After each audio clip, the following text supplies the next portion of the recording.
Les changes complets sont adaptés aux patients souffrant d'incontinence sévère et se déclinent en différentes tailles et en différents niveaux d'absorption. Ces protections sont recommandées pour les patients à mobilité réduite ou étantalité. La protection doit être correctement positionnée afin d'assurer confort et sécurité à l'utilisateur. Déplier la protection. Il est important de ne pas secouer la protection pour l'ouvrir. Ce geste casse l'homogénéité du tampon absorbant et rend le produit inefficace.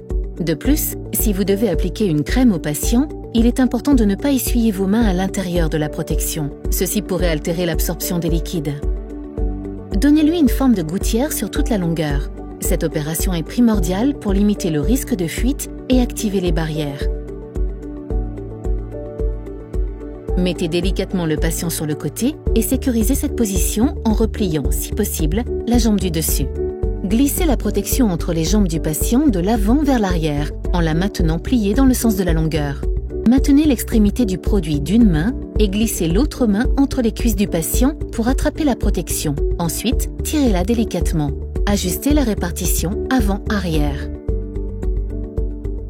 Pour remonter la protection vers la zone de miction, ne tirez pas la protection vers l'arrière. Ce geste décalerait la répartition.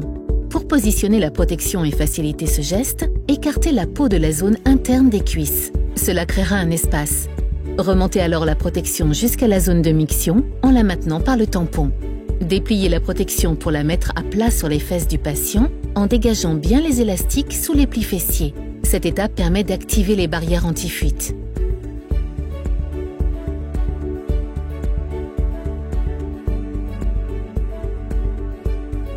Il convient alors de s'assurer que la protection est centrée dans l'axe vertébral à l'aide du témoin de saturation.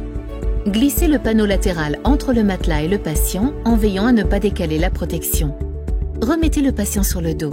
Vérifiez que le panneau latéral du côté opposé est bien accessible. Ajustez le change à l'avant afin que les élastiques soient correctement insérés dans les plis inguinaux sans être tendus. Un élastique tendu blesserait le patient et écraserait les barrières anti-fuite. Pour faciliter cette étape, dégagez la peau de la zone interne des cuisses vers l'extérieur du change. Plaquez la protection sans la tirer.